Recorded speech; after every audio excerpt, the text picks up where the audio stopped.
ഇന്നു മുതൽ ഇനി ഒരു 50 വർഷത്തേക്ക് നമുക്ക് ഒരേ ഒരമ്മ ഭാരതമാതാവ്, ഒരേ ഒരു ആരാധ്യ ഭാരതമാതാവ്, ഒരേ ഒരു ദേവി ഭാരതമാതാവ്. ഞാൻ ഒന്നുകൂടി പറയട്ടെ, വന്ദനീയ മാതാജി തന്റെ 100ാം ജന്മദിനത്തിൽ നമ്മോട് എന്തെങ്കിലും ആവശ്യപ്പെടുന്നുണ്ടെങ്കിൽ അതിതാണ് ഭാരതത്തിന്റെ നവനിർമ്മിതിക്കായി നമ്മളുടെ പ്രാണനും ജീവനും സമർപ്പിക്കാനാണ്. ഇന്നു നാം ഈ ഋഷിക്ഷേത്രം അനാവരണം ചെയ്യുന്നത് ഈ കാഹളം മുഴക്കിക്കൊണ്ടാണ്. ഇതേ ചേതനയും സങ്കല്പവും ഭാവവുമായിട്ടാണ്. നമ്മുടെ കൺമുൻപിൽ പ്രത്യക്ഷത്തിൽ നമ്മുടെ സംസ്കൃതിയെ സുരക്ഷിതമാക്കി വെക്കാൻ, വരാനിരിക്കുന്ന നവഭാരതത്തിന് സുരക്ഷയൊരുക്കാൻ, അതിന്റെ ഉള്ളിലെ ചേതനയെ ഉണർത്താൻ ഓരോ വ്യക്തിക്കും തന്റെ പ്രാണനെ ആഹുതി ചെയ്യേണ്ടതുണ്ട്.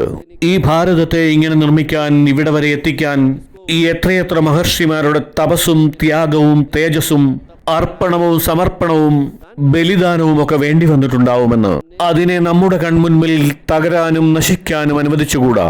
നമ്മുടെ ഓരോ ശ്വാസത്തിലും നാം ചിന്തിക്കേണ്ടത് എന്നാൽ ഈ ഭാരതത്തെ സൃഷ്ടിക്കാനായി എത്രയോ ഋഷിമാരുടെ തപസ്സും ശക്തിയും തേജസ്സും സമർപ്പിക്കപ്പെട്ടുവോ, അതേ സമർപ്പണം നമ്മളും ചെയ്യേണ്ടതുണ്ട്.